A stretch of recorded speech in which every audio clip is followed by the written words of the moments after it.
தாய் தமிழ் உறவுகளுக்கு வணக்கம். மகளிர் உரிமை தொகை மற்றும் கோடைகால சிறப்பு நிதி இவை அனைத்தும் சேர்த்து 5000 ரூபாய் என்று வங்கி கணக்கில் வரவு வைக்கப்பட்டுள்ளது.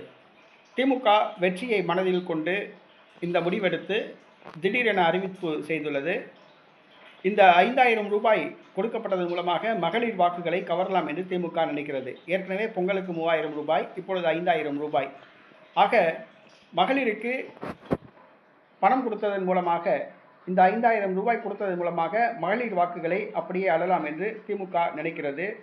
இந்த 5000 ரூபாய் வாக்குகளாக திமுகவுக்கு மாறுமா என்பது கேள்விக்குறிதான். ஏனென்று சொன்னால், பிப்ரவரி, மார்ச், ஏப்ரல் ஆகிய 3 மாதங்கள் உள்ளன. ஏப்ரல் மாதம் தேர்தல், மார்ச் மாதம் பணம் கிடைக்காது, ஏப்ரல் மாதமும் பணம் கிடைக்காது. இந்த 1000 ரூபாய் அப்போது கிடைக்காதவர்கள் இப்போது ரூபாய் கிடைக்கவில்லையே என்று கண்டிப்பாக வருத்தப்படுவார்கள். அடுத்ததாக, இந்த 5000 ரூபாய் தகுதியுள்ள மகளிருக்கு கொடுக்கப்பட்டுள்ளது. சொந்த வீடுள்ள மகளிருக்கு இது வழங்கப்படவில்லை. ஆக சொந்த வீடுள்ள மகளிர்கள் அதிருப்தியில் உள்ளார்கள். ஆகவே 5000 ரூபாய் மகளிருக்கு கொடுத்தால் வாக்குகளை பெற்றுவிடலாம் என்று திமுக நினைத்து இந்த திட்டத்தை இன்று அமல்படுத்தியுள்ளது.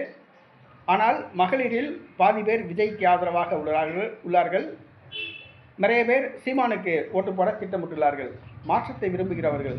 ஆக இந்த 5000 ரூபாய் கொடுக்கப்பட்டதன் மூலமாக மகளிர் வாக்குகளை முழுமையாக வாங்க முடியாது.